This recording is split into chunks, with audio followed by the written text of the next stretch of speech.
Welcome back to Movie Dumpster Season 8, Episode 4. Today we're talking about Vampire in Brooklyn from 1995, directed by Wes Craven. The Wes Craven and Eddie Murphy team-up that we thought we wanted, but also don't need? I don't know. I'm Joel Escola. And I'm Sean O'Rourke. Welcome to the Dumpster.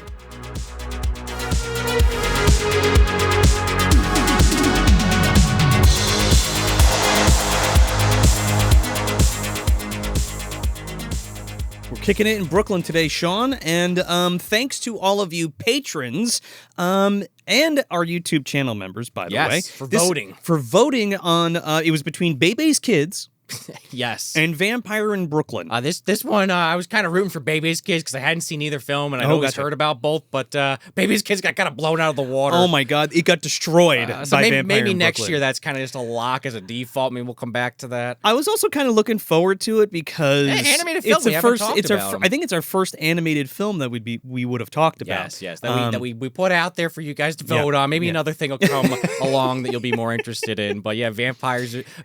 I mean, there are vampires, but it's called Vampire in Brooklyn. It's singular vampire, and then we'll get into it. Yes, that is true, as we always say. Yeah. Yes. Deep in that coffin, Joe. Yeah, but before we get into the Half-Blood Princesses and that fucking voodoo magic, man, you can head over to patreon.com/moviedumpster. If you want some more Movie Dumpster content, you can get an ad-free audio version of the show for only $2 a month, and you can get some other great stuff at the $5 and $10 tiers, like commentary tracks, live watch-alongs that we watch with you guys, the Dumpster Dwellers, and you get some swag on there, too. We also have YouTube channel memberships. You don't get the swag, but you get some of the perks that Patreon does. You want the full boat? You want the full enchilada? Got to go to Patreon. You want the light version?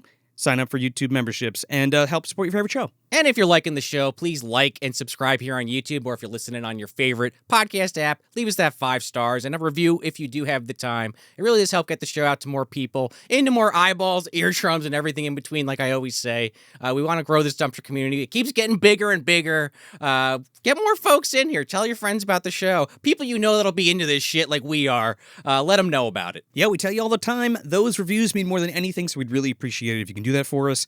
If you still want some more Movie Dumpster stuff, you can go to moviedumpsterpodcast.com. We got a store there. You can pick up some swag if you want. You can check out our calendar, see what we got cooking up, where we're going to be. We're going to be at Monster Mania on March 14th through the 16th, so come hang out for that. And then on that Saturday, March 15th, Tapes from the Crypt and Vintage View Cinemas are going to be putting on Unlucky Charms 2 at Neshaminy Creek Brewing in Croydon, PA. And then, coming up in April, we'll be back at Neshaminy Creek for CVW, Crypt Video Wrestling, April 4th and 5th, with special guests Lard Humongous and the legendary Al Snow. So you don't want to miss it. Yeah, follow us on socials at Movie Dumpster on your favorite social platforms, and keep up with the Dumpster Boys.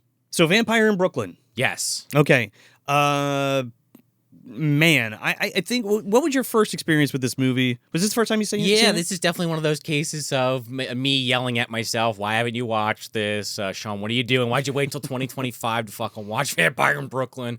But it's definitely one I always saw the cover of, and you see that cover, you're like, Eddie Murphy's a vampire, it's gotta be at least decent. Yeah. And I just never watched it. So it's one of those. You would think, right? You're like, oh my God, Eddie Murphy the vampire? He's like a wisecracking vampire? This is gonna be funny. Well, right, and Angela Bassett, that should have been the tipping point. That should have done me in, but I don't know. I blew it, Joe. Man, Angela Bassett sends me every time I look at that woman. Oh, yeah. Well, how about yourself, though? Well, Eddie Murphy was... Now, let me go all the way back to our Pluto Nash episode that we did. Because we're both big Eddie Murphy. I think you're a bigger Murphy fan, but we're both big Murphy fans, right? So we talked about it a lot on that episode, about Eddie Murphy and his films and kind of the history of Eddie Murphy and stuff like that. So we're not going to go deep dive here on that, but the infamous Pluto Nash audio-only episode, yes. If you've missed that one, that's a classic.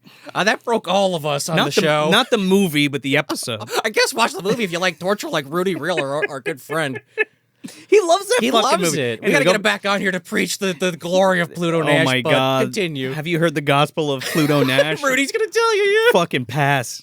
But yeah, Eddie Murphy was a huge part of me growing up. You know, I say that for a lot of things, but I mean, that's why we talk about these things, because these are facets of growing up. Now, my dad was a huge Eddie Murphy fan, and he loved Eddie Murphy. So we watched Delirious, Beverly Hills Cop, Delirious. We watched Raw, probably when I shouldn't have. The Golden Child I watched all the time. Oh, God, yeah. You know, Trading Places, a bunch of Eddie Murphy movies. Coming to America. Coming to America, yeah. 48 Hours, right. Harlem Nights. Nutty Professor movies. Nutty Professor movies were a huge part of us growing up. Yeah. Dr. Dolittle even. Dr. Dolittle, yeah. Eddie Murphy was a big part of my life growing up. I remember Vampire in Brooklyn coming out. Now this is before Nutty Professor. This is a year before Nutty Professor. Yeah. Which is critical to some trivia we're going to talk about. So he hasn't really popped that fucking balloon yet, because I feel like Beverly Hills Cop 3 took a huge shit. Oh, he had that took a shit, and then his career was in not jeopardy, but like, you know, like Bruce Willis for a while there. He wasn't having any hits till Die Hard came out. He was back, and then when Nutty Professor came out, he shot right back up to the top. Yeah. So this was like in the interim of that, right? And I remember it coming out, and of course my dad watched it, and my mom was there. My mom was there for not only Eddie Murphy, but mostly for Wes Craven.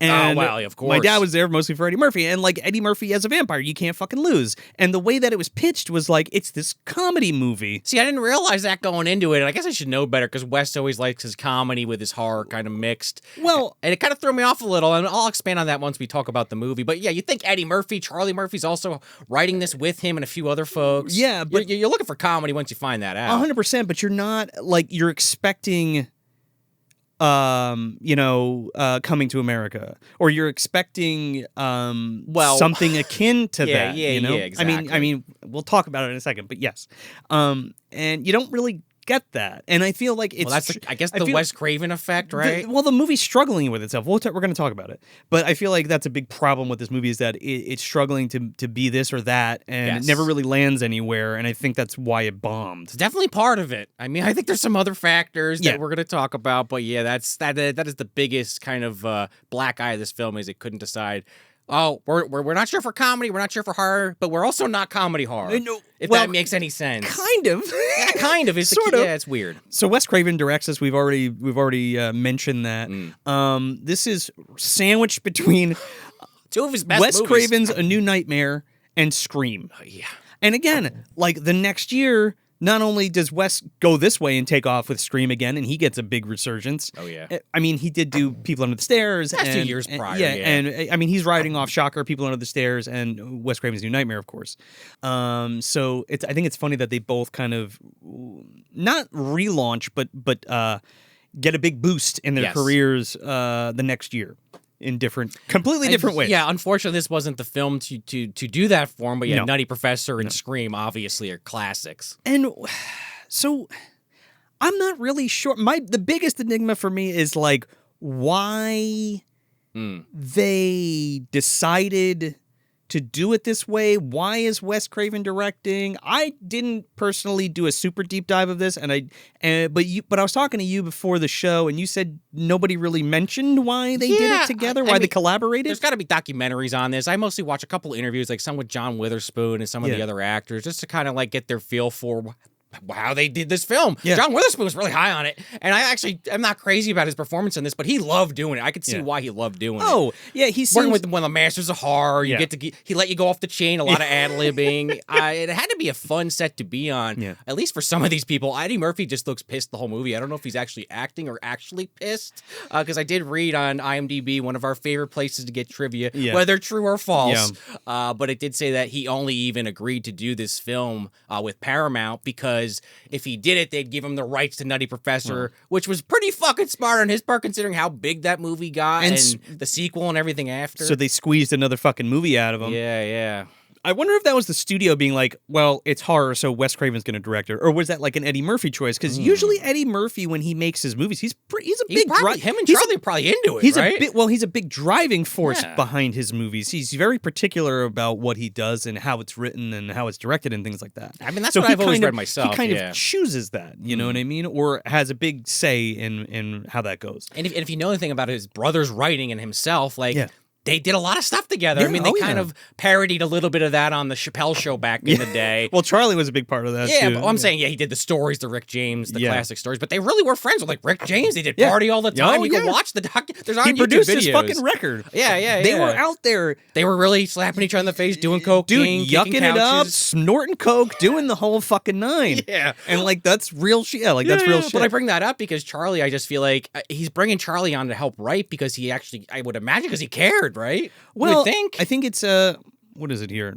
Sorry, I just want to. Because there's a few other people. It's not just him and Charlie. Well, the story is by Charlie, Eddie, and Vernon Lynch. Yes. And then the screenplay was by Charlie, Mark Lucker, and Chris Parker. Okay, there you go. Right. So that's curious. So, like, whether Eddie wanted to specifically do it or Eddie, that was his terms, right? Like, fine, you want a vampire movie from me? Then me and my brother are going to come up with the story and write it in the whole. Oh, yeah, right. You know what I mean? The caveat of also Nutty Professor. And we want Wes Craven. Yeah, and that too. Well, you don't say no to Wes Craven. I wonder what his thought on it. Maybe he was all into it too. Again, I wish I could find this information. Didn't do heavy research, just a couple interviews. Well, right My in fault. Right in the beginning titles, it says an Eddie Murphy production of a Wes Craven film.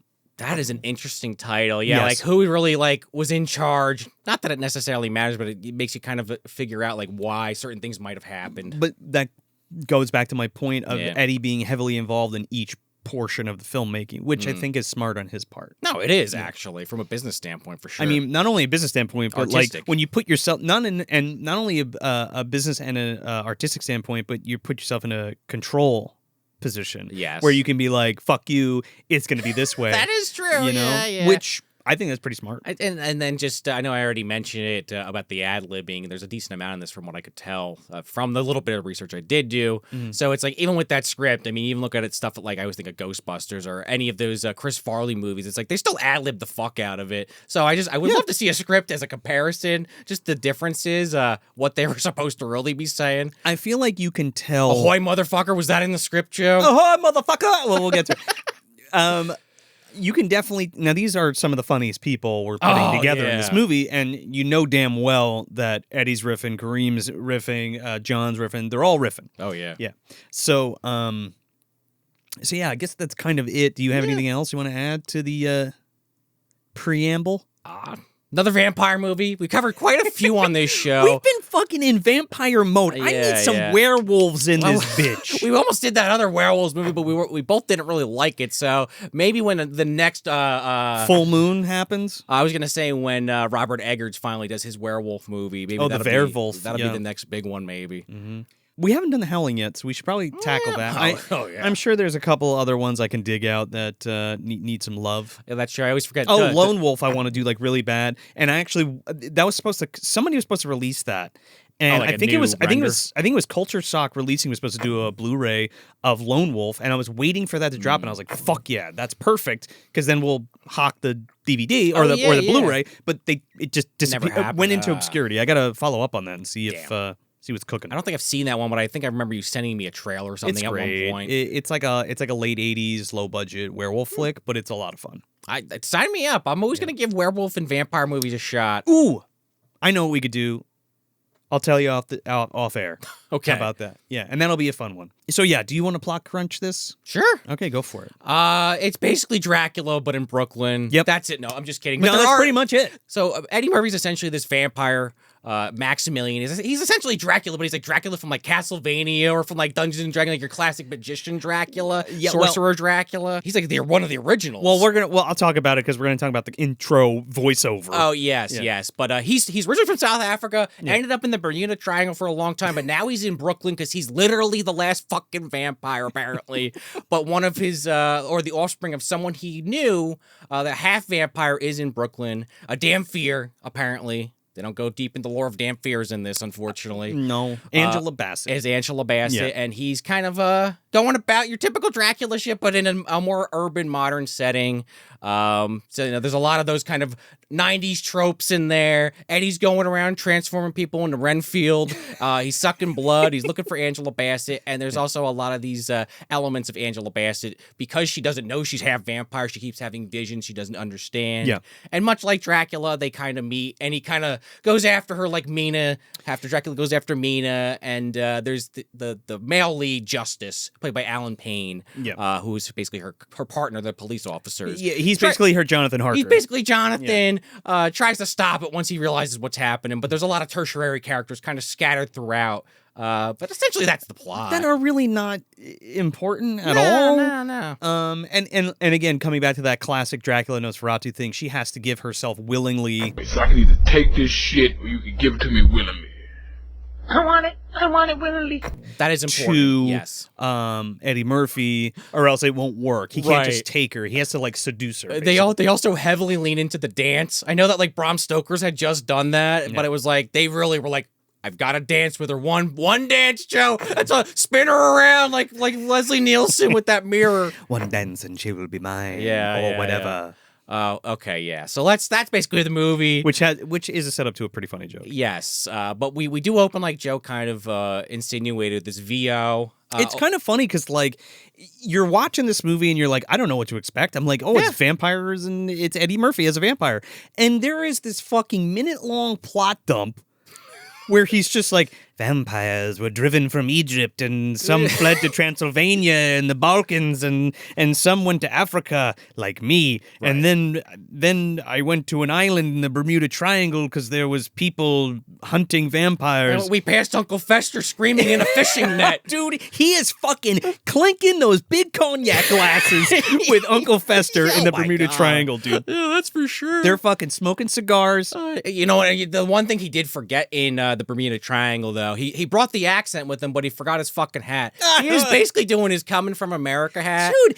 Well, or not hat, his accent, sorry. Well, I was going to say. I guess that's the area he's trying to say no, that's similar, no, right? because he's specifically coming from the Caribbean.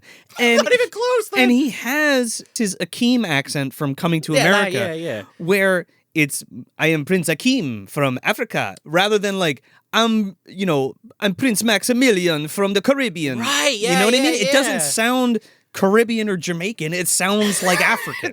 Well, it's like in between. Yeah. It's like it would make sense because he's from Africa, but if he's been in the Bermudas for like 200 years. And he's losing his own thread. yeah. And I'm surprised he just didn't give it a little bit more Jamaican stank on it. You know what I mean? I mean, maybe you couldn't redo what you already filmed, like in the acting part. Yeah. But like for the VO, I mean, maybe he's like, fuck it, I gotta match what I did. But it wasn't great to begin with. Like Wes Craven, was he on set like, yeah, Eddie, we got a dialogue coach. Like we could really work on that. He's like, I only have so many hours in the day. We're shooting. I don't give a fuck. I wonder about the wig situation when we get to that shortly. Well, we'll talk about it. Was he just not going to sit in the chair for 4 hours? He's like 2 hours max to make it work. I think that's what it was, right? Yeah. It has to be that. Like, why else would it look so shitty? Right. But before I want to get this over with.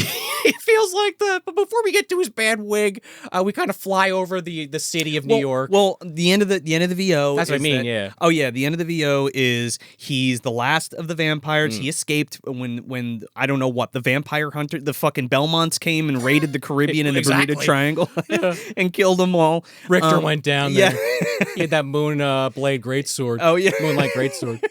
Just fried them all. Yeah. But he escapes and goes somewhere and hides out, and then figures out that the last of the race of vampires is only a half vampire. And she lives in Brooklyn, and he has to go track her down and make her fall in love with him so they can live happily ever after as vampires. In this strange city. Yeah. Okay. But then here we go. Voyager, the fucking Demeter comes in. The ship scene, literally from Dracula. I mean, hey, it's a good This callback. is more like Jurassic Park. It does feel like Jurassic Park because there's the comedy sprinkled in, right? Well, it's more like Jurassic Park: The Lost World. Yeah. It's like also like Ghostbusters 2. Cheech Marin's there watching this thing. Oh, the fucking ship came in because this massive tugboat. Better late than never. Yeah, coming through again. Another reference like Godzilla '98 blowing that fucking dock up while the guys fishing running. Exactly. Oh yeah, exactly. As he's coming towards this like the dock house where John Witherspoon and his fucking nephew are sitting there watching Family Feud, oblivious. They don't hear this. Oh man, what do they got? Noise canceling headphones on? Well, they don't, by the way. Kadeem Harrison is there as Julius, and John Witherspoon is Silas. Yes, Uncle Silas. And we all know John Witherspoon from everything from Friday. I mean, most famously, I think Friday, but he's like such a funny fucking guy, and he's in a ton of stuff. He's usually in bit part roles. Yes. And he's always there to fucking whip out the one-liners and then bounce. Never overstays his welcome. Rarely. I think except maybe in this movie. Little in this one, but like I said, he had such a good time, and I can't even really blame him if Wes was letting him off the chain. Like, fuck it, just do what you're gonna do. Do you, John? Yeah. But Kadeem Harrison is from I know him from a different world, that Cosby Show spinoff. Oh yeah. Where like Lisa Bonet goes to college, and then it's like there's that other chick with that southern accent, and then Kadeem he's one of the college Harrison. kids, right? Yeah, but I always remember because he has those glasses with the flip up sunglasses, and I always wanted a pair of those. I thought they were so cool. Yeah. So this fucking ship comes barreling down the old coastline there right into the fucking dock house and obliterates it. Again, I don't know how they don't hear this, but whatever. It's They're so focused on Family Feud. Sheets! He's like yelling like what the answer Well, he thinks it that's is. the joke. They don't hear it, and this fucking ship is coming at him doing fucking 90, and you see it like in the background of them. Julius instantly leaves. He's like, I don't actually work here, Unc. Good luck. I'm going to my woman's. He fucking abandons him. Yeah. He abandons John Withers. He's like, motherfucker, you gonna make me go up on this ship by myself? He fucking... That's ahoy, motherfucker! He's like, ahoy, motherfucker! And he's looking around, and dude, he's got so many good ones. He's like, who's piloting this vessel, motherfucker? Stevie Wonder? Yeah, like, it's just empty. He's just rattling them off, dude. It's so funny. Speaking of rattling, he gets inside the boat. He's all pissed off, like I said, muttering to himself, and he finally starts to find some dead bodies with the throat slash. Fucking freaks the fuck out. Keeps going, Jesus, Mary, and JoJo. I'm like, did he say Joseph or JoJo? I had to put the subtitles on. Well, JoJo from Killer Klowns, obviously. obviously. Obviously. Yeah, the Holy he's seen Trinity. That one. But the key point, not only are there dead bodies and everything else is just like, dead silence for lack of a better term. He sees some kind of, we only see the shadow, but he sees some kind of big ass wolf. No, he sees this wolf jump out and he's like, holy shit. And he sees it jump off the ship. And then you have this cool like a transition. Silver wolf, right? Yeah. Well, there's a cool transition where, it turns into Eddie Murphy and he walks off. I like that. It's a good cool way to do a cheap effect. Yeah. My God, if they tried to CGI that, fuck horrible. me, that would have been so bad. We follow Julius home, and he gets thrown out of this fucking apartment with his girlfriend, and it's funny as hell because he's like, why are you throwing me out? He's like, everybody snores, and he's like, no, why are they fucking?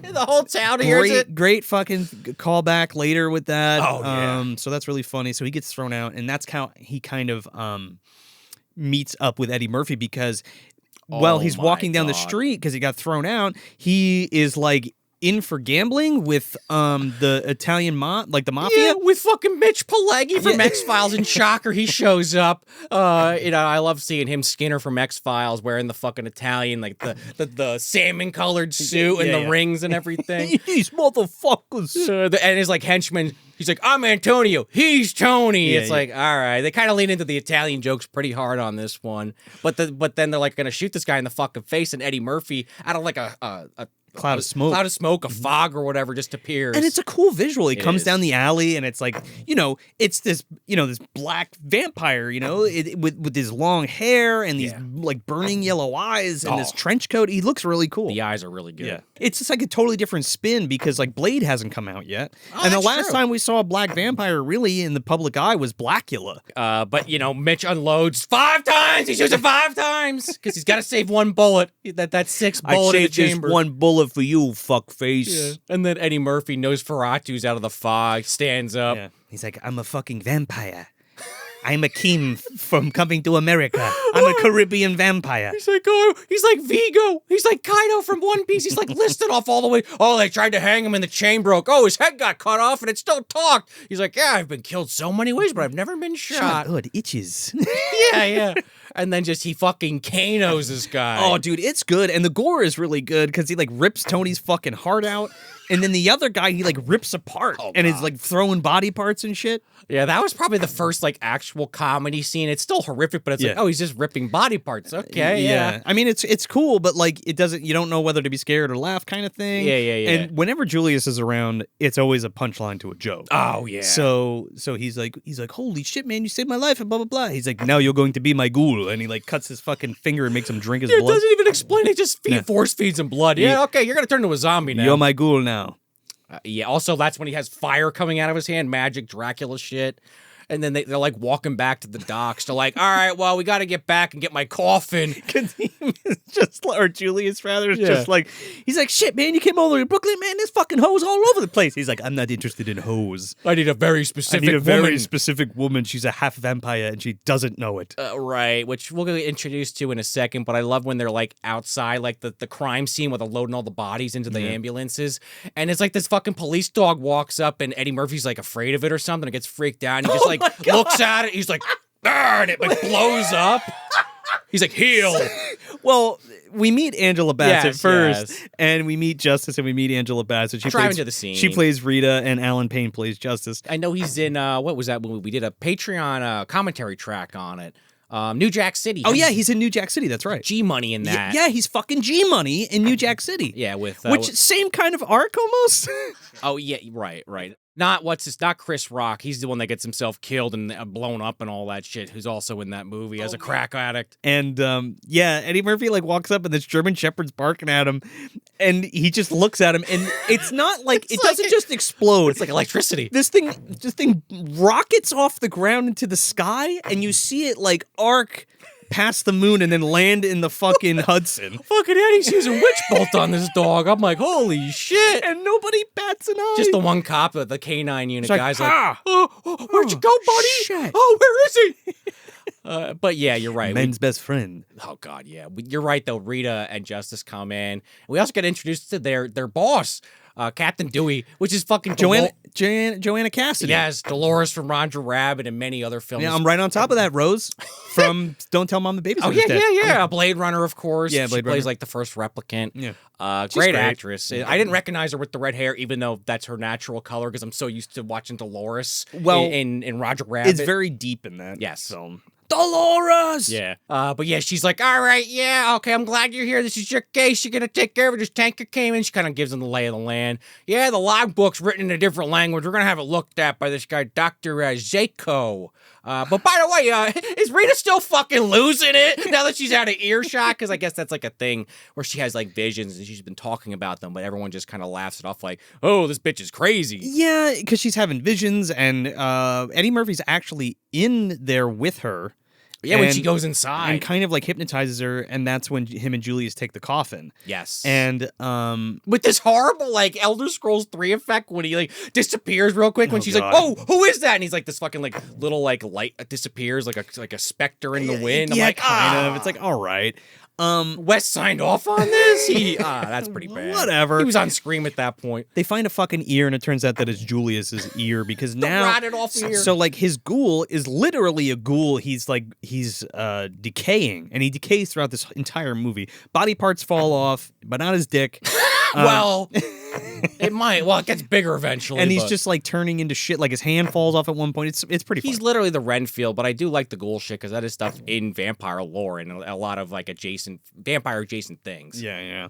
So this is when Julius kind of has to give him shelter. Right? Yep. So it turns out John Witherspoon owns this fucking building, and he brings Eddie Murphy in there, and he's like, "Who's this motherfucker?" He's like, "What?" He's like, "That's my new boss." And he's like, "Okay." So Eddie Murphy throws in some gold, and he's like, "Okay, so Mr. Maximillian, well, I hope you enjoy your stay." You think he got that building like at a bank sale, an estate sale after the people under the stairs fucking died? They had all that property. Maybe. John Witherspoon bought some. He's like, shit, I got it cheap. Never fixed it. Could have. I think he did. You know, he's even got he's got Daddy's gimp suit in the closet. He's keeping it. This is the same. I think that's in LA, but this is the same apartment building. It's MDU, This is the same apartment building where fucking Lubden's in one of the rooms upstairs before Ice-T finds him. Where's Harry? Oh, right, yeah. Where's Harry Potter and Troll? From Troll, Harry Potter from Troll. Where's Troll? Oh yeah, fucking Phil Fondacaro's living down the block. This is just the road of apartments. They all don't even look like they should be in the same block, but it's MDU, so it makes sense. Yeah. It's like Sirius's black apartment. It like opens up. Yeah, it opens up. Yeah. Speaking of Harry Potter. So yeah, now John Witherspoon kind of is in on it, and he's also a protector for Maximillian or Eddie Murphy rather, but only like so casually because he sees like fucking Julius's hand fall off and he's just like, should probably get that looked at. Hopefully your dick doesn't fall off. Let me tell you something. Money talks and bullshit walks, my man. And he's got a sack full of fucking doubloons. Well, yeah, Julius buys the fucking limo with I guess some of the money. Yeah, I'm sure. He's like, yeah, you're gonna drive shocks and brakes, brake pads, new transmission. Yeah. Well, like Ghostbusters, yeah. But I love how on the front, trying to be inconspicuous, but R.I.P. is the license plate on the front, which is pretty funny. Isn't that the same one as Monster Squad?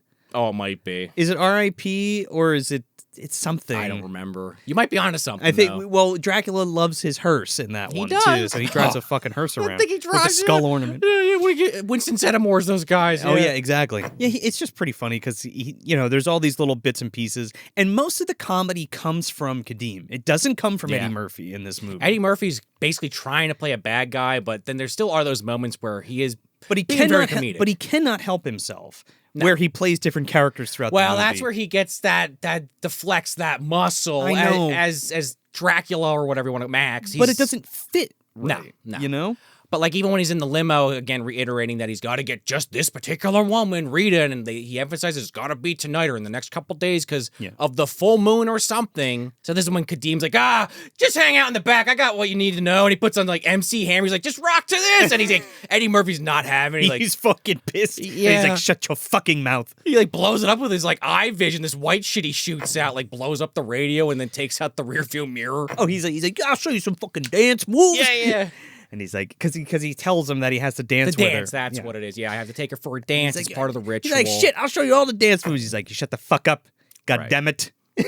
Exactly. Which is like funny. And It is And they're funny. kind of riffing, and he's like, I'll rip your fucking throat out or whatever. So yeah, so they have to go to this club. They have to find her, and they end up tracking her to this club, which is also Zico's club, the voodoo guy. Yeah, Dr. Zico. And we kind of find out that her mother went to the Caribbean and had her, and then went crazy, and then she went into foster care. Now, I'm just going to get out of the way right now. We find out that, like, her mother goes down there, sleeps with a vampire, presumably Maximillian. Well, it's somebody else because Zico talks about how He kills them? He kills all the vampires, and he knew her mother, and he says, I killed your father before you were born. Yeah, so... But Max knew him. But he Max talks knew... about it. Yeah, right. That's what it is. Yeah. Okay, yeah, so she's half vampire. Your father told me about you, he says later. Yeah, or whatever, and Zico had killed him. Yeah. So he's like a voodoo priest, which is kind of cool, and that kind of ties back to all of the like the Blacula stuff, especially It does. especially Scream Blacula Scream with all the Pam Grier voodoo stuff and how they do all of that and that. So that's kind of neat. They don't really lean into it that heavy though. I thought they would, and this... He's a fucking Caribbean vampire. Well, Like, right, yeah. Why wouldn't... I mean, it does come into play, but it's not... It's very window dressing in terms of, like, how this all plays out. It ended up just being, like, for lack of a better term, poor man's Dracula by the end of this. But this He's your Van Helsing. I was going to say, he's your Van Helsing, played by... Zakes Moreau, if I'm saying that right, but he's like that guy you've seen in a lot of movies. Moquet? Yeah. He's in a lot of films like this. He's in Serpent in the Rainbow. Oh, is he? Okay, which is another yeah. Wes Craven film, which is really excellent with Bill Pullman. So he's a regular then. I always love to see him in films. He always kind of adds something. He's just kind of a mysterious person. But yeah, he does lay down the lore that you just kind of said.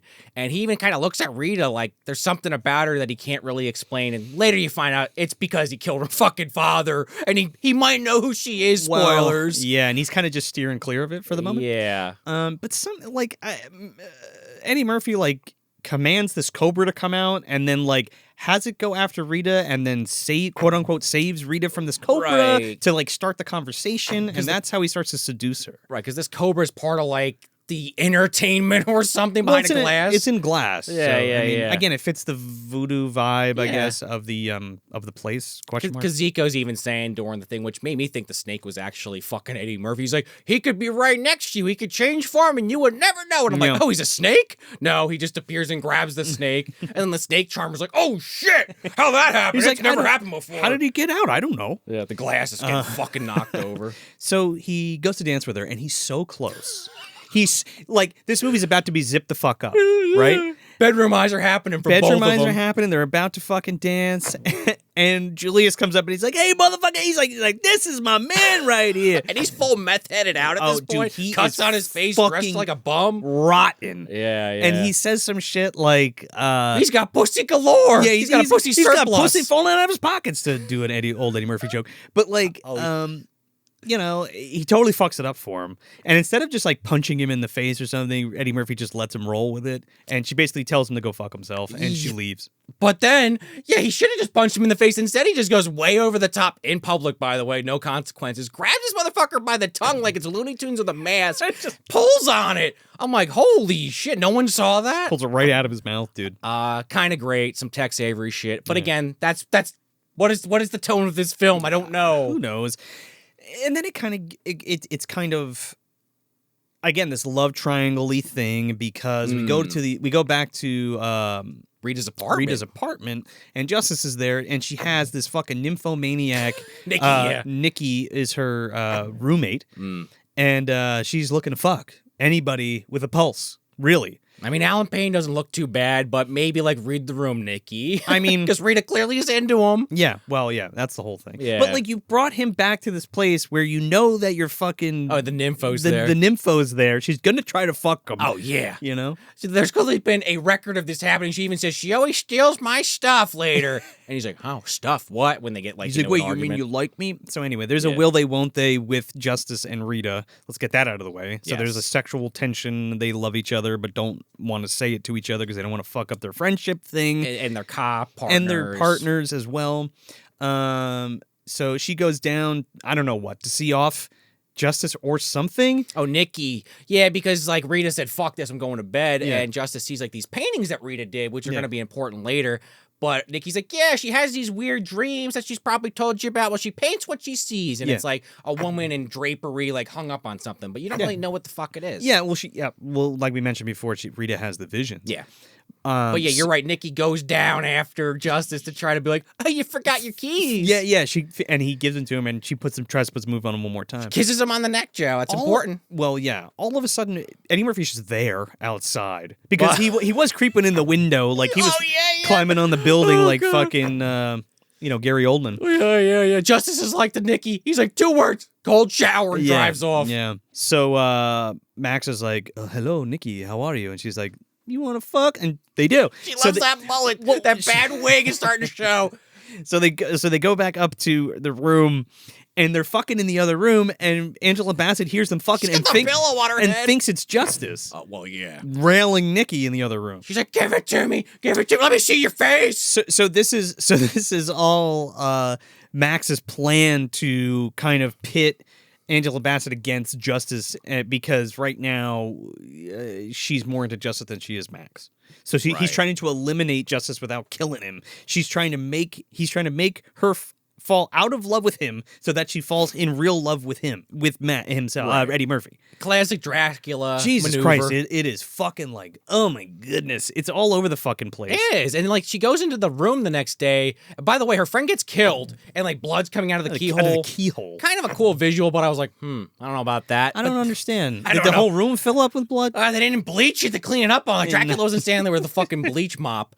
But she goes in there and all the shit's gone and she finds that note. Like, I found a man. I moved out. I moved out with Justice or something. And like, and you see Eddie Murphy like writing this letter naked, like at the nightstand. It's her exact handwriting. He learned that as a vampire. He knows how to do that. I know exactly how to write the way she writes. Even a smiley face he draws. Yeah.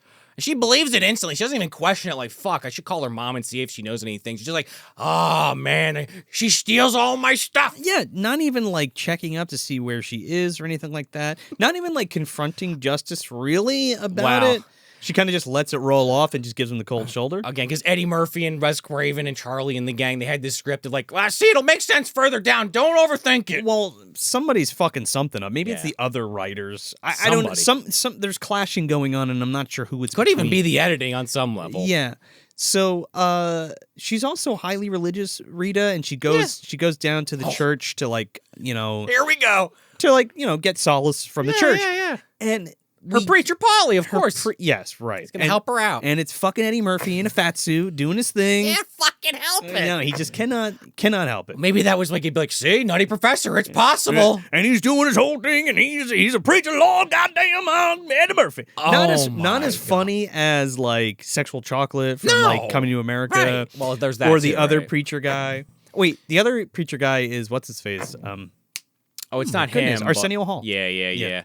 But yeah, so he goes, they do kind of a great vampire thing where he goes to walk in the church as he's talking to Angela Bassett. He's like, oh yeah, it's good you had those bad dreams. She's like, what? He's like, well, that you're telling someone about him. Well, yeah, and so he possesses the fucking... Well, he like kills him and then transforms into him or something. Well, he bites him and then transforms into him. So he like takes his life essence and like he's the chameleon or some shit. Again, D&D Dracula, like Schrott or some shit. Yeah. So he dresses... So now it's Eddie Murphy in a fat suit and makeup. Okay, and he's doing the preacher thing and he goes into the church and he starts like lighting on fire. Yeah, I guess if you didn't mention that, would be confusing. Yes, he transforms into the preacher. Yeah, he's on fire because he's fucking a vampire, of course. Yeah. He's like, let's do the sermon outside. Actually, it's a really nice night. He screams, goddamn. They're all like, what the? Goddamn.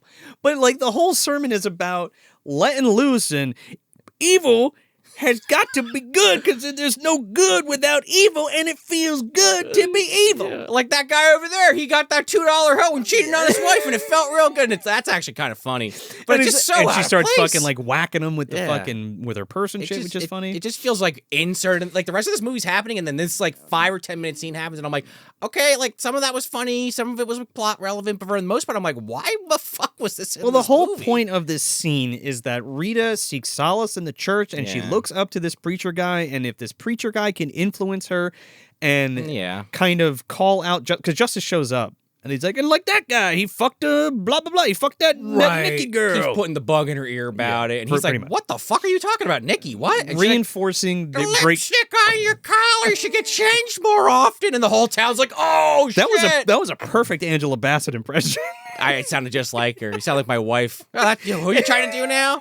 Don't worry about it. So he's trying to push that wedge in between them. You know, more and more. And he's doing it. But it's like, it's so fucking ridiculous that it's like it wears out its welcome real quick.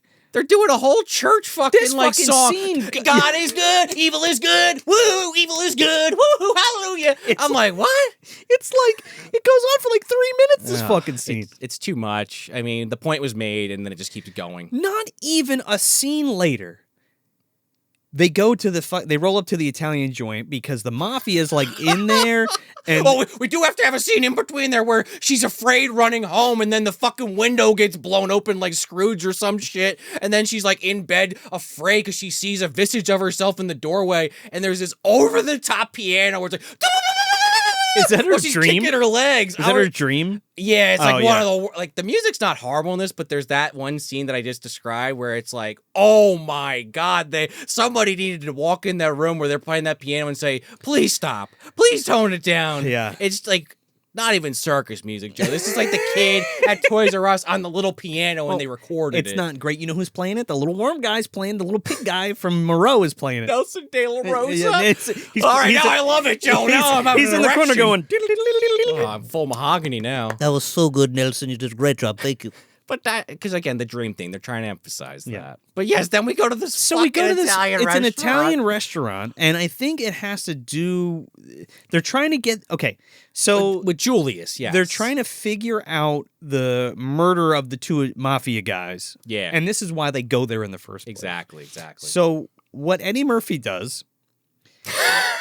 Because first we see Eddie Murphy come out of the joint, and he's like an Italian guy. I didn't recognize him at first. I'm like, wait, what? Hold on. No, but of course it looks like Eddie Murphy in whiteface. He's wearing pasta face. Yeah, he's wearing pasta face. I couldn't believe it. I was like, wow, it beat and white he comes out and he's like, motherfucker, hey. And it's funny. It's pretty funny. It is. But then again, it goes on for way too fucking long. But then Eddie Murphy bites him and takes his identity. And then there's a whole scene in the fucking restaurant. Oh, with all the Italian guys and Angela Bassett and Allen Payne all standing around while this guy, I guess he's going to be a good stick-up man, the original guy before he gets taken over. So now Eddie Murphy's like basically being him and going in and punching the bouncer in the face. He beats he shoots a guy and like takes her hostage, and he's like, I'm gonna fucking kill all of yous. And the head of guess who the head of the mob is? Who? Mr. Ochmonic from Alf. Trevor motherfucking Ochmonic, dude. Oh, man, I had a good trivia for one of the actors in this scene, but you got me beat. I love this guy so much, and I was like, oh my god, Mr. Ochmonic. Because you know the fucking waiter with the garlic bread? You know who that is? No. He's in Leprechaun 3. He's that racist shop owner I was going on about when we did that episode. God. Gupta. It's Gupta. That's Not in brownface this time, so now you get the side-by-side. So Gupta was a waiter first, and then he said, fuck Italy, I'm going over to the other side. I'm going to the Middle East. I'm going to Vegas, changing my identity. Finds himself, goes to Vegas, and then, no more garlic. Gets his fucking ear bitten off by the leprechaun. You know, it happens. Gets killed by Lubden. What an amazing arc in the MDU for Gupta. He looks so familiar, I had to Google that one. That's I was like, so Gupta! Funny. He kind of looks like fucking John, what's his face? John Turturro. That's who I thought it was at first. I was like, is this a young John Turturro? No, it's Gupta. It's Gupta. From Leprechaun 3. Go back. We did an episode on that. We've covered Leprechaun a few times, but we went into 3 last year, so go check that out.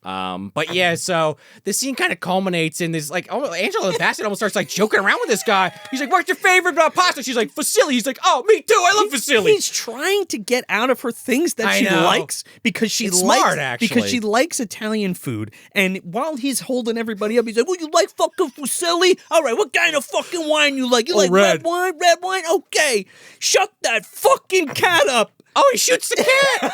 That was the last straw for Angela Bassett. Takes the wine bottle, smashes over his hand. Now She's that's like, pretty funny because he keeps yelling at the fucking cat, and it's pretty good. that guy was hissing at me. I got the claws out. Jay, shut the fuck up, you fucking cat.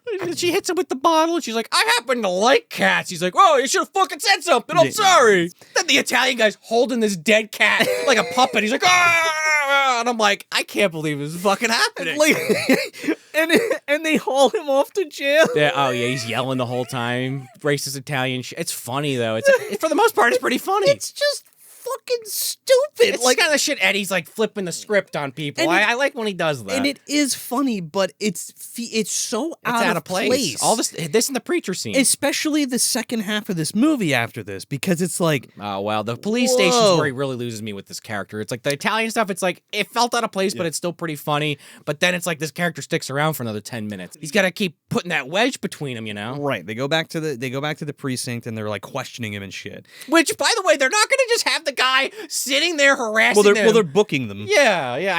I mean, she does tell him to shut the fuck up. They do. I don't know. I'm not a cop. I haven't watched a lot of cop procedurals in a while. Is that a thing? Yeah. They just let the guy talk and interrupt you constantly, and you're actually like, oh, well, this criminal who held us up and almost shot me in the face, I gotta take what he's saying for granted. Oh, he knew Nikki? Oh, Justice, you fucked Nikki. But like, why would he lie? Because he's like, hey, you're right. Hey, I fucking seen you before. And they're like, shut the fuck up. He's like, oh, yeah, you used to hang around with Nikki. Yeah, I seen you with Nikki. Yeah, at the Boom Boom Bar or whatever. You fucked her. You beast fucked her. Beast fucked her, yeah. No, Wolf dorked her, right? Beast fucked her. On a bench. Yeah. So then, like, she slaps the shit out of Justice. Again, he can't even defend himself. He doesn't even know what to say. I mean, he's so flabbergasted. The plan is working. Oh, yeah. For Eddie. Max is like, under the cuffs. And he turns back into Maximillian and he's like, oh, that fucking Italian guy went that way. Well, he gets the woman from under the stairs, Nadine. I always forget her real name from Twin Peaks, the redheaded woman. She's in this? Yeah, she's the preacher in the office. Oh, like, my God. Blasphemy! You're right. Yeah, her little cameo. That's right. Margot Hall or something. I forget. I'm sorry. But she's in there and he like, what's the term? He uses magic on her. He's like, attack the cop. He hypnotizes her. And that's how he gets away. But then Rita gets suspended and she sees Max. She's like, why are you here? He's like, why not? It's just I was walking around this part of the city tonight. Oh, yeah, because he jumps and saves her from that taxi. That's right. It saves her life. And then Which I'm still convinced was actually Julius, but they never show Probably. it. So she gives him a second chance, and they hit it off again, and he convinces her to take her to dinner. I love this, though, because he's like, oh, come to dinner with me. I make a great fusilli. She's like, that's my favorite. And he's like, oh, okay. Exactly. And then she's like, I'll pass. He's like, well, there's no one else, right? And she's like, you know what? There's not actually. Give me an hour. Fuck Justice. Who did nothing wrong, by the way. And oh my goodness, Angela Bassett comes out. Looking like fire. Looking, whew, my Got goodness. her hair done. Goodness gracious me. Yeah. Beautiful dress on, red dress. Yeah, she looks great. So Justice comes by and he's like, you going somewhere? And she's like, I'm going to dinner. And he's like, I came by and wanted to see if you wanted to get a pizza or He's something. like practicing his speech in the car. Like, what is he gonna say? He's like, I'm the man. You're gonna listen to me. And he's like, that won't ever work. Yeah, it won't ever work. Especially with somebody like Angela Bassett. No. She'll fucking beat the shit out of you. Oh, well, yeah. But I love how the limo pulls up and fucking Julius comes out and like I guess his limousine driver outfit. Oh, he's so funny. He looks like a damn ghoul from Fallout. He is Ghoul. Literally. He puts her in the car, and he's like, take your ass to fucking Blockbuster. He's like, you motherfucker, there ain't no pizza joints around here. Yeah, you thought you were gonna get some ass, right? Get yourself a fucking video. Yeah, because she's like, oh, you're gonna get pizza? Enjoy your dinner. She gets in a limo. It's like pretty fucked. This guy's getting cucked and he didn't even do anything wrong. Oh my God. Eddie Murphy turns his apartment into... He rented this shit from Wilson Fisk, dude. He goes, oh, if she'd got here 1 minute earlier, all my glamours wouldn't have been done, but I got it done in time. I fixed it. Look, Rabbit in the Snow... Da Vinci... Picasso. Yeah, she's like, is this the real thing? He's like, he's one of my favorites. Is it Picasso? It's a Picasso, I think. It's Starry Night. Who did that one? That's Van Gogh. Oh, it's a Van Gogh. Okay, yeah. Because she has a postcard with it at the police station. He notices. Like, okay, yeah. He's pretty observant. It's a glamour, but I mean, he should be if he's trying to. Yeah, he's basically Dracula. He's like Bill Murray in Groundhog Day. very determined Cinderella No story. fudge. You know. Oh, okay, yeah.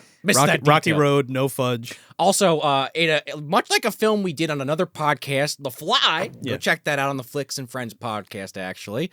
He just randomly starts playing piano like Jeff Goldblum in The Fly for no reason, just to show off. He's just wooing her. Like Goldblum. All he's doing is wooing her. Yes. He's sleeping. Oh, but I would. It's okay. And this is where we get more of like Eddie really coming on to her, and he nearly seals the fucking deal again. The dancing scene. But here's one of those close-ups, man, where you see that fucking wig line.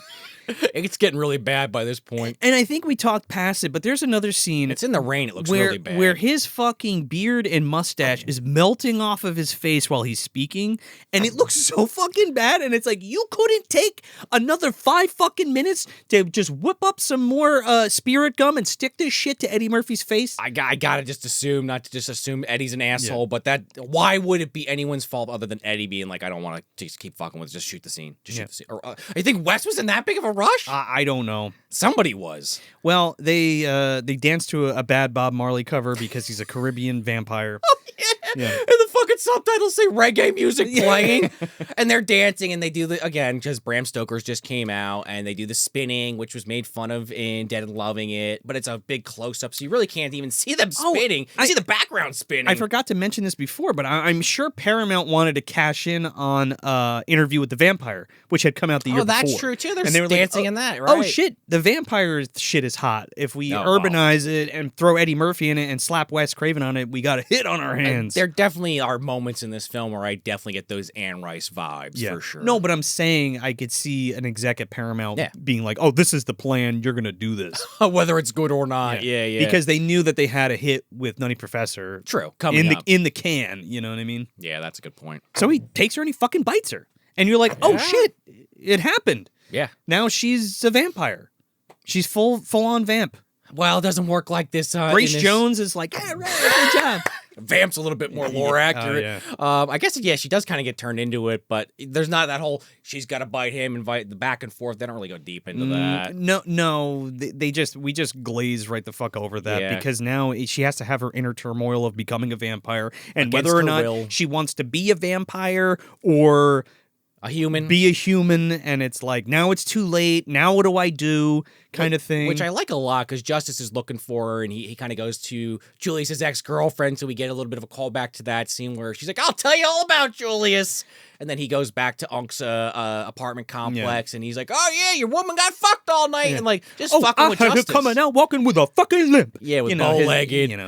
So the Witherspoon special. Yeah. So Witherspoon's cracking everybody up except for Justice, and then Justice is doing the police work, so he goes to Angela Bassett's house or apartment and is like, I fucking called you all day. You're not picking up. What is wrong? And she's like, oh, what time is it? Because, she slept all day because she's a vampire. She doesn't realize She's got Zool running around in there, man, because, like, he goes over to her and they're she's like... 5 feet above the covers? 5 feet above the cover. Yeah, she tries to fuck him, like, in her bed. Oh, yeah, you don't know quite yet if she's full vampified. What's going on, and they're rolling around. It's cool because you see, like, the cross burn on her chest from her crucifix. Oh, yeah, she had the cross and he ripped it off. Yeah. But she goes to bite Justice and she sees herself disappear in, like, a fucking... in her mirror, and she freaks the fuck out. Yeah, she freaks the fuck out, and she goes back to Max's house. Which, I mean, she's seeing that this is actually happening, I guess. And it wasn't a dream. But this is like the beginning of Angela Bassett just for like the rest of the movie, just running and screaming. And I'm like, oh, I guess that's how you would react. But Angela Bassett's better than this. Just don't make her run around screaming for 40 minutes. Because, she runs to Max.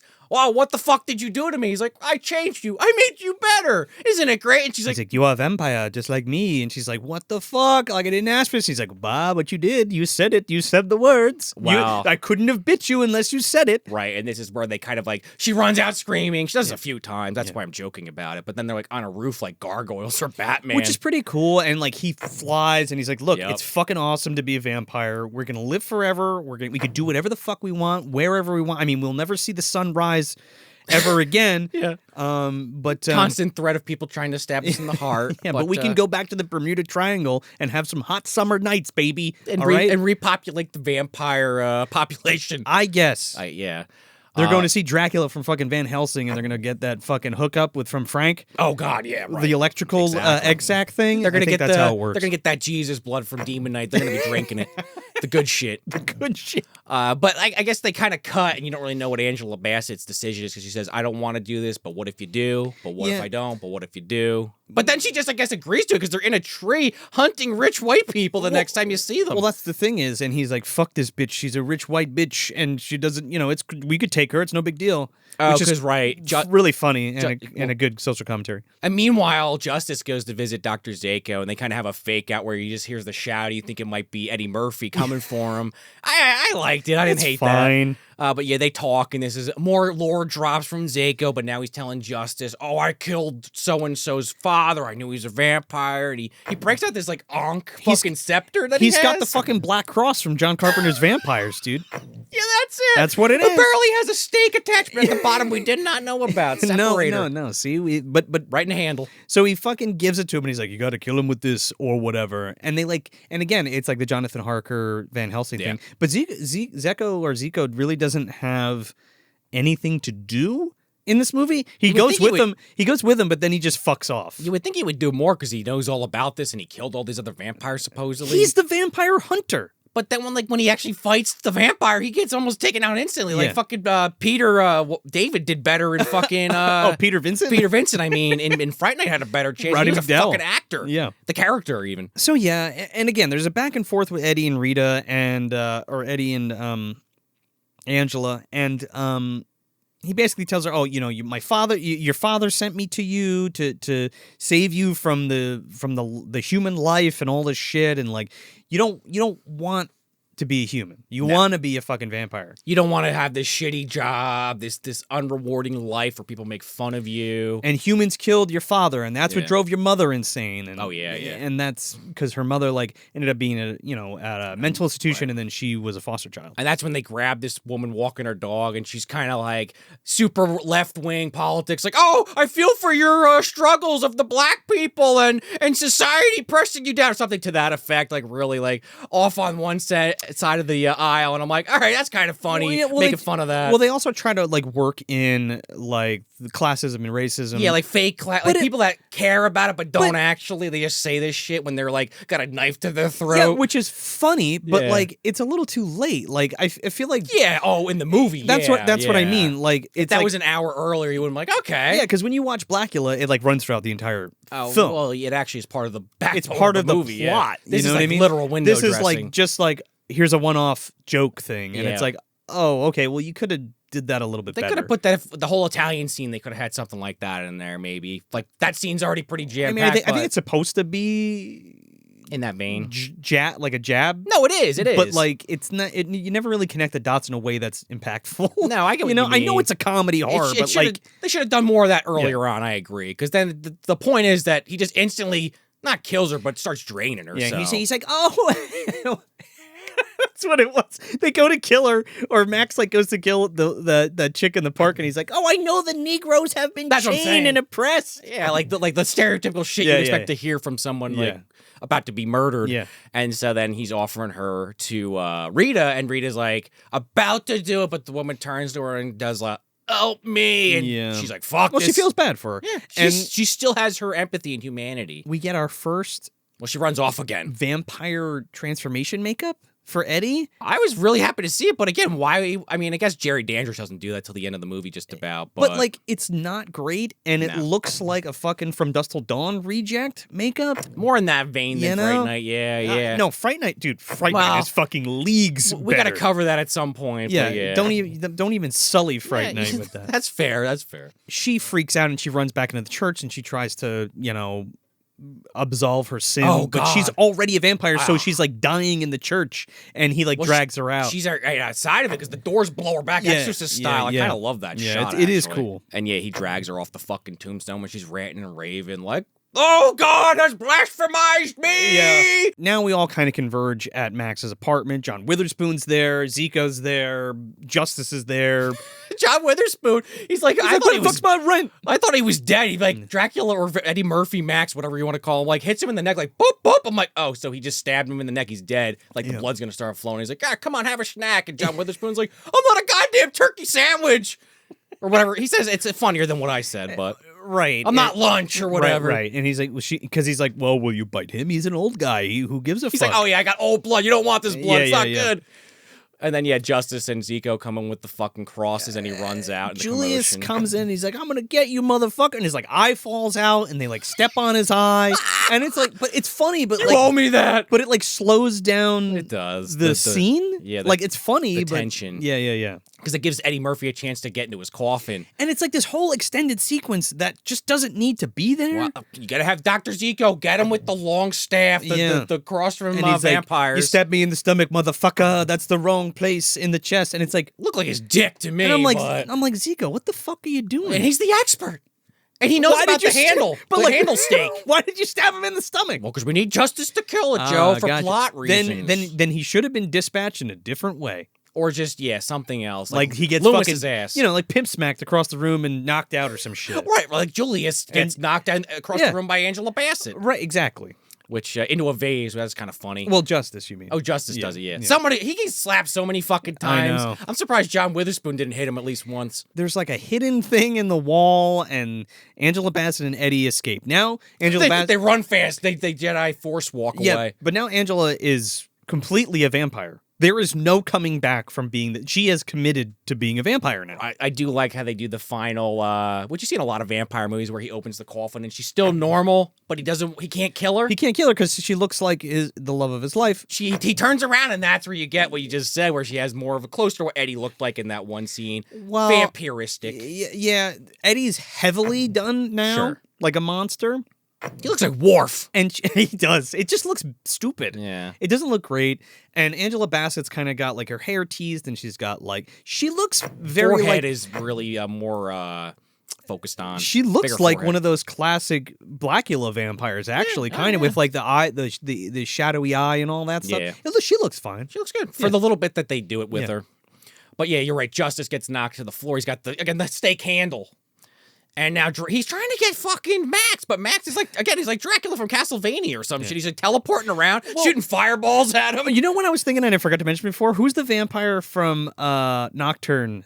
The one from Louisiana. And I was like, oh, that's the same thing. Because I love Orlocks from the game. Orlocks. And I love the idea of a Caribbean vampire, and they just don't really do anything with that. Yeah, that was a bit of a spoiler for the most recent season of Nocturne. I was talking about with that moon great sword earlier. Yeah. But yeah, Orlocks. Well, you didn't have to mention that. Yeah, well, we can cut that part. Sorry for Joe, my bad. But yeah, Orlocks is that character. I kind of love Orlocks. Yeah, Orlocks is fucking great. And like, I wish Eddie was more like that. Well, thank God that's not what this is. That would have been interesting, though. Yeah. Gay vampire, going for the man working in the cloth. I like it, Joe. I like it. Well, I mean, not even necessarily. I'm kidding, because that's in Castlevania. Yeah. I mean, like his style. And like they want you to think he's how stylish. He presents himself, and like not even just stylish, but like the way that he carries himself, and like they could have did more with the Caribbean stuff, and they don't really. And the voodoo shit is so window dressing. It's like right here at the end. Yeah. Even his outfits, I wonder if they are supposed to look more in that vein. But they just scream like Dracula to me. Like they don't like. Not that they have to be anything more than that, but so now Justice has to contend with Angela Bassett and Eddie Murphy. Yeah, and he like karate kicks Eddie Murphy. He's like Devon's ghost for a minute. And I'm like, Eddie Murphy just suddenly doesn't know how to fight or anything. He could take that hit, Joe. He looks like he's just over. He's like, all right, fucking kill me so this movie can be over. Did they have to digitize his fucking eyes opening? Did we know that trivia? Like Blade 3 style? Rita pulls the old switcheroo and like goes to kiss Max, and she's like, I love you, we'll be together. Which was the last painting that she painted, by the way. This is also true. So it's like the thing came true. Well, it did, actually. Just like Nikki was crucified on fucking some building that we see later. We forgot to mention that, yeah. Like the painting. So she stabs him with the voodoo cross thing. Black cross from fucking Valak. She gets him in the heart. He keeps joking about that the whole movie. He doesn't get shot in the heart. He gets stabbed in the heart. Now he's finally in the heart. By the person that he's in love with or whatever. Well, she says, part of me isn't so much love with you, but that part needs to die. And he's like, I told you were a killer. And then this is when he goes full Worf. Dude. When he starts blowing up. Oh my God. It looks so fucking bad. I think the makeup looks like shit. This is just a fade effect. There's no grandiose thing. He literally turns to smoke. There's no ash or anything. ending. Well, I did read on IMDb again that there was going to be a larger set piece at the end here where they were going to be on the Brooklyn Bridge and there was going to be this huge fight scene. God. But then Paramount cut like the fucking budget and this was the best they could come up with. I love how Paramount forces them to do the movie and then tells them to go fuck themselves. I guess once they realized how much money they lost on this Nutty Professor deal with Eddie, they were like, fuck this. Fuck you. Sorry, Wes. Sorry, Charlie. So the fucking apartment, so he dies, and the apartment blows out like fucking poltergeist. Like there's this blue flame shooting out. I'm like, everybody's dead. Okay, but then they do this fade effect, a very cheap effect of he's got like the full-blown vampire, the Worf look,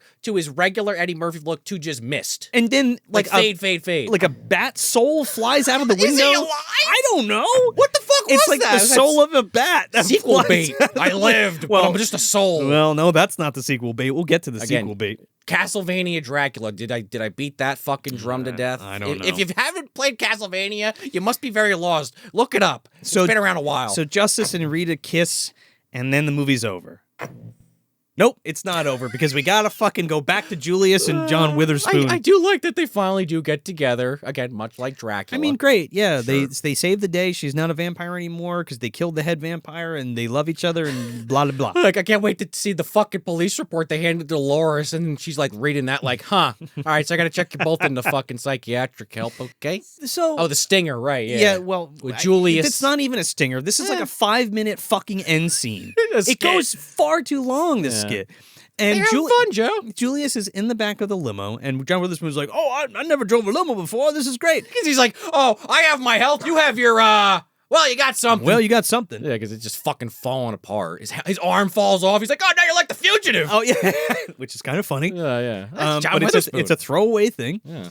So Max's ring falls through the sunroof, and Julius puts it on, and then all of a sudden, that's all it takes. He's fly as fuck, bro. He's got sunglasses on, a suit. He's back to normal. He's not rotting. He's not a rotting corpse anymore. He's got a giant dick now. He feels his penis. He's like, whoa. He's got a huge dick and a new set of fangs, and now he's the new vampire in Brooklyn 2, Electric Boogaloo. And then he goes, oh, at the moon for some reason. Again, werewolf shit. He's not a werewolf. I don't get why they keep referencing the full moon. Like, Wes Craven should know. Like, I don't know. Did Eddie Murphy miss that class? Do you think Kadeem was like, okay, Paramount, so when are we doing a Vampire in Brooklyn TOO? I mean, the potential like Teen Wolf. I think the potential was there. He could have done something that could have been interesting, but obviously it was never meant to be. You don't have that star power anymore if you do that. How fucking dare you make you forced Eddie Murphy to make this fucking movie, and then you tried to put a stinger at the end for a sequel. Just like the last Voyage to the Meter, they're gonna make that sequel. That guy's hunting Dracula, right? Get the fuck out of here. Talk about one of the stupidest endings. That was actually worse. This was just kind of like, huh, all right, yeah, that happened. So, yeah, Julius flips the flops, and that's it. That's the movie, and we cut to credits, man. We play some MC Hammer on the way out. Electric Julius, Vampire in Brooklyn TOO. Coming to an MDU near you. Never. So where are we putting Vampire in Brooklyn? Oh, man. I mean, we kind of maybe tipped our hand a little on this one, I think, but this is definitely dumpster, and it's really unfortunate. Like Joe said, okay, going back to Pluto Nash, you think you have all these people. You got Randy Quaid, Eddie Murphy, Rosario Dawson, even fucking Pam Grier's got a cameo. Miguel Nunez, Louise Guzman is in that movie. There's so many people in that movie. So many great. Eddie Murphy basically plays two roles. He's himself and a clone. Yeah. But then the problem with that movie, it's just not that funny of all these comedy legends. And then this film, it's like, we said it already, it's like Wes Craven, one of the masters of horror, right up there with Carpenter and Clive Barker. It's just like, how did you do this? I know he did a lot of sillier shit later in his career, but like I went back and it was for the first time. Again, another one I waited too long to watch, but People Under the Stairs. I was like, all right, maybe this is just the era that Wes was in, but it's not. And then he did New Nightmare, and then he did Scream, and then he did a bunch of other shit. And it's just like, okay, maybe this is just an anomaly. It could be just a paycheck. Yeah, right. Yeah, the Michael Caine classic. Yeah. It paid for a garage or his mother's house. It paid for him to do Scream or something. It's just a shame because Eddie Murphy is one of the funniest people alive, and he couldn't figure it out. Funnily enough, Dr. Dolittle, which is not a great film, he still kind of had it in that movie. Maybe less makeup in that film might have been the reason why. That was the ass end of the Nutty Professor stuff. Of the resurgence. Yeah. I'm glad I finally watched it, and I do appreciate some of those moments, and I don't mean to just pick on the man, R.I.P. John Witherspoon. No, but sure. Him and a few of the Kadeem. It's not his fault. Going off on these side tangents, which sometimes are actually very funny. And like Julius, like I just said, some of these things he's saying to other characters, like I imagine the scene in the script, the MC Hammer shit, telling Allen Payne that he thought he was gonna get some ass, go home and have pizza. Like, there's a lot of funny shit in this, but then you like sandwich it in between like serious scenes of Eddie Murphy raping and killing a woman, him trying to seduce Rita. I don't know. There's just a clash of ideas here, and I wish they could have figured it out. Like, find that balance of comedy horror, not just I don't want whiplash every other scene, and this is what this movie is, whiplash for me. Like, some movies could pull it off, pick a lane or not. You could kind of ride that line. This movie, in my opinion, it didn't quite. It never mounted the gear. They never. The wheel never made it on the track. Gotcha. It kept going on and off. Yep. So it's definitely like in the dumpster. I don't think it's like at the bottom or anything. It's more of a disappointing movie for me. Much like Pluto Nash, but Pluto Nash is like under the dumpster. Well, yeah. This is just kind of in the middle. Bro, like, I didn't like it, but it's not a fucking sin or anything. It's just like, man, this should have been better with all the people involved. Yeah. I would Pretty watch much it. I would watch this 100 times Over Pluto Nash before I watch Pluto Nash again. I agree. It's Okay. just it's just a shame. There's just that run of Eddie Murphy movies where you're just like, I guess like he was back, but then Norbit, and then the one where there's like that's what I 1,000 mean. It people in went his that head. was the ass. Doolittle was the ass end, and then he tried to like recapture the Nutty Professor shit with Norbit, and it just did not fucking work. I guess my final thing to add to that, just the bodysuit stuff. Is usually some of his How best. you doing? Everybody in their fucking. Well, Do you remember that? Yeah. But I was gonna say some of that stuff's some of his best comedy bits, especially. I mean, Nutty Professor, I think, is probably one of his funniest movies. No, it is. 100%. Right up there with Beverly Hills Cop. Yeah. But it's just it doesn't work in this movie. Yeah. He's definitely flexing that part of his comedy chops, but doesn't land for me, the film as a whole. Yeah, so this is going to be dumpster for me too. And with that being said, it's on the top, but I think if you've never seen it, you should at least watch it once. I know a lot of people like this movie. That's right. And like I said, John Witherspoon, he thinks it's like one of his favorite movies, and he did Friday and all this other stuff, so... They probably had a hell of a time, a lot of fun making it, but I don't think when it all shook out at the end, I don't think it was half baked. You know what I mean? And again, for Paramount, kind of putting Eddie under the gun to do this, to get the fucking the rights to Nutty the Professor. rights for Nutty Professor, or like the line share of Nutty Professor, like they kind of fucked him big time. You know what I mean? Well, again, thank God that movie did really well for him, but yeah, this one, it's just like, oh, fuck. Yeah. Could have been better. So, I mean, I'm just going to echo a lot of what you said, where it doesn't know really what it wants to be, and I'm not sure where the disconnect is, whether it's Eddie and Wes, or is it the writers and Charlie and Eddie and the other writers that are a part of this, or where it is. I think it's a competently made movie. You can obviously see the cracks on this, especially on the Blu-ray. You can see a lot of the cracks with Eddie and the fucking bad wig and the bad mustache and the bad beard, and it's like it feels like he's just like, let's get this over with, this whole movie.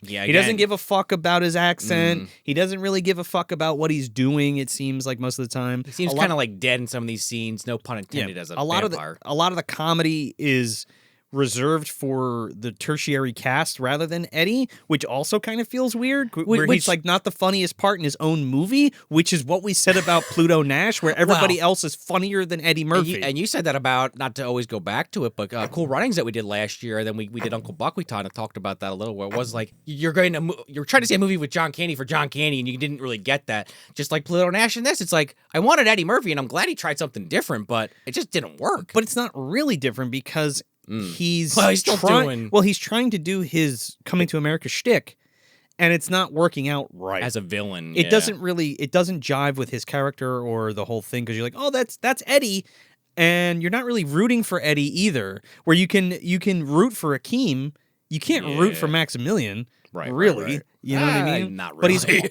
But he's also the comedic relief when he's the other people, like the Italian guy or the preacher, right? You know what I mean? And you're like, okay, that's kind of funny. It's funny Eddie Murphy shtick, but it doesn't make any sense. Yeah, or when he's Needle and Julius, but that's about it, right?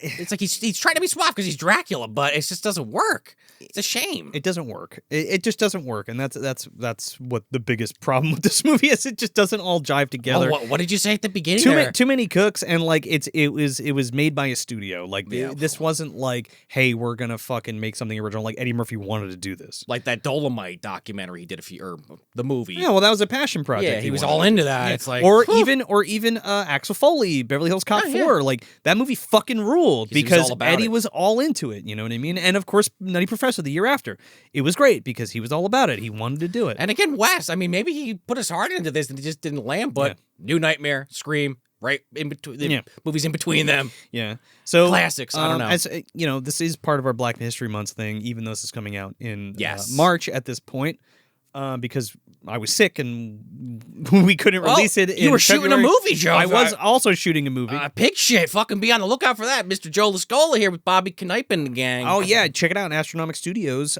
Check out. You can watch the first 2 minutes of it. Yeah. And a mini trailer of it right now if you want to check it out. But back to the Black History Month stuff, because like I'm so happy that Eddie kind of found his voice again. Like because he did that Candy Cane Lane movie, which was pretty good. Yeah. And again, I just mentioned like Axel Foley is fucking great. Like that movie has no business being as good as it is. Well, and he was just back on SNL for the 50th, I think it was, and he was funny as shit in those sketches. Yeah, of course, because he's a funny guy, and like, when he's not trying to squeeze the fucking nut of all of the other Norbit. shit. Well, that's what I mean. Yeah. Like, he's trying to squeeze that nut of like the stuff that worked before. Oh, and even Coming to America too. That was great. Oh, yeah. It was, and that had no business being as good as it was, and that was Broke out excellent. the accent again. Really, really. That's how it made sense. Really, really love that one too. So, you know, going back to the well for him, but also kind of righting the wrong. Yeah. Oh, yeah. To an extent, like Axel Foley makes up for Beverly Hills Cop 3. Sure. And I don't think Coming America 2 makes up for Coming America 2, but it also gives you something fresh in something that you're familiar with, but is also an actually really funny movie and good movie and has a point. Not and a plot. stinker. He cared about. No, he cared. And tried, Wesley Snipes is fucking hilarious in that. Mm-hmm. And so is Leslie Jones. She's great too. That's kind of the key with any of those remakes. But like when you're just looking at a film like this, it's like you got to think about all those factors that we may not be privy to, and it's just like, oh boy, you have these icons working together, and it just doesn't always mesh. I mean, you mentioned Nelson a little earlier, but Dr. Moreau, you got Marlon Brando, you got Val Kilmer, and all these other people, and it just was a fucking shit show. Yeah. It's unfortunate because I really want to like this movie, and I love the idea of a Caribbean vampire, and I love the idea of Eddie Murphy as a Caribbean vampire. It should be golden. But it never really delivers on any of those things, and it's all just kind of tertiary, who gives a fuck, I don't really care, let's get through this bullshit so we can wrap it up and make the Nutty Professor money. You know what I mean? Yeah, I mean, yeah. So yeah, that's how I feel about it. Yeah, no, it's not great. So yeah, with that being said, if you want some more Movie Dumpster content, you can head over to patreon.com/Movie Dumpster. You can get an ad-free audio version of the show for only $2 a month. You can get some other great stuff at the $5 and $10 tiers. You can get merch and some swag if you want. You can get some commentary tracks. You can get some live watch-alongs that we do with you, the Dumpster Dwellers.